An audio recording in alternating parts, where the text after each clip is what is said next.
jadi gini itu bukan cuma kata-kata yang dikeluarkan, tapi juga ada yang namanya database-nya. Nah, database itu yang nanti kita gunakan untuk mengopi ke aplikasi lain dan menjadikan yang namanya aplikasi.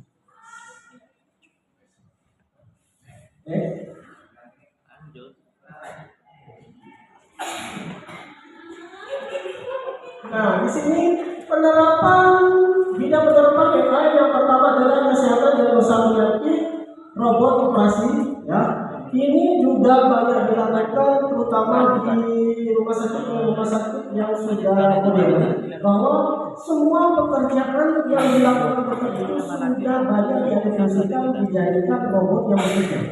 Ya, terus yang kedua adalah transportasi apa ini? Mobil navigasi kita. Nah, untuk navigasi kita ini biasa kita gunakan seperti yang namanya Google Map. Ya, Google Map ya. Kita menggunakan yang namanya navigasi kita. Terus yang ketiga, pendidikan aplikasi belajar adiktif.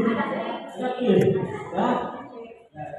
Ya, nanti kita akan belajar gimana caranya ya. Kita langsung ke prakteknya. Ya. Terus yang ketiga, empat,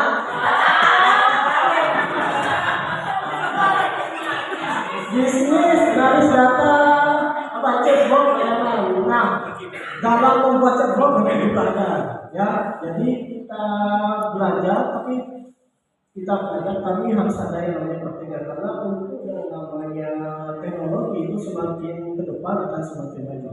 Ya. Terus yang terakhir adalah hiburan, edukasi film dan musik. Nah, ini akan diterapkan ke siswa-siswi kita. Kemarin saya magang IPS. Nah, karena agar siswa itu tidak bosan, saya masukkan ke lab. Saya ajari yang namanya cara membuat suatu materi, ya. Tapi di situ ada yang namanya tokoh kartunnya. Nah, dari situ mereka cepat nangkap, mereka daripada kita menjelaskan di depan kelas, karena mereka juga terhibur dengan materi seperti itu.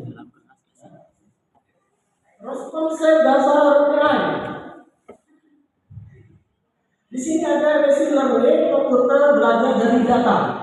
Ya, seperti tadi yang dijelaskan, kita nanti akan menyuruh komputer ini akan membuat yang namanya aplikasi menggunakan ChatGPT seperti tadi. Karena kalau dulu kita masih menggunakan ada database kita buat sendiri, tapi sekarang kita sudah modern, database itu sudah